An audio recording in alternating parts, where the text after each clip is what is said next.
Hello दोस्तों, नमस्ते, प्रणाम। आइए आप लोग के बीच में बहुत सुंदर प्यारा एक हंसी मजाक का गीत है, गारी गीत है। आइए आप लोग के देर न करते हुए सुनाती हूँ। अगर गीत अच्छा लगे तो लाइक, सब्सक्राइब और कमेंट करके ज़रूर बताइएगा, और बताइएगा मेरा ये गीत कैसा है।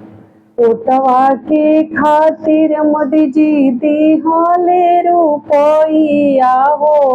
ओटवा के खातिर मोदी जी दी होले रुपइया।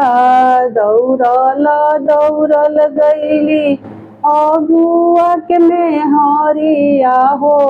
दौड़ल दौड़ल गईली समधी के बहिनिया। सबकी से पहिले हमके चाही आहो लाला। सबकी ले पहिले हमके चाही आहो लाला। सबकी से पहिले हमके चाही आहो लाला। हथवा में मिल गईल गोटी 10,000 के। हथवा में मिल गईल गोटी 10,000 के।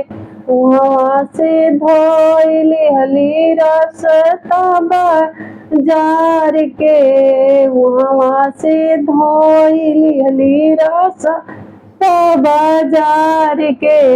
वहाँ से धोइली हली रास्ता बाजार।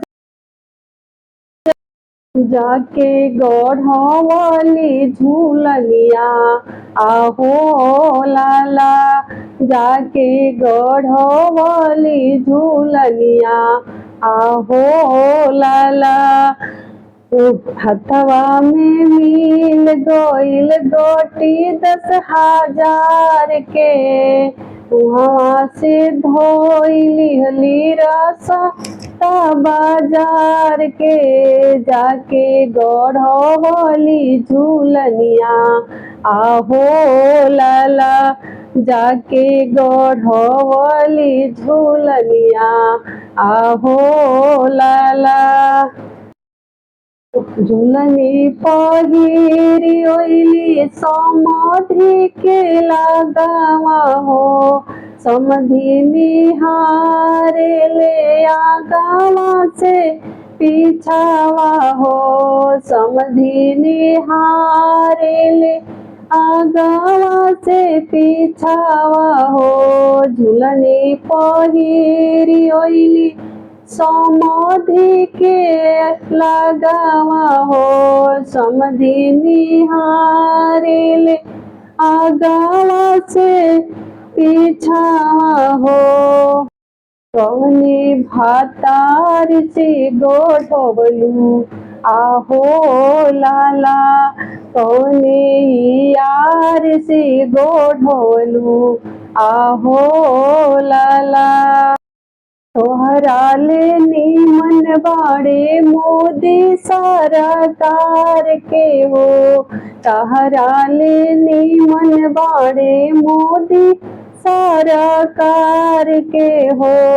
चट दे धारा दिहले दो गड्डी 10,000 के हो। चट दे धारा दिहले गोडी 10,000 के हो। अगला गो तो हरो कमैया आहो लाला। बज पड़ो तो हरो कमैया आहो लाला।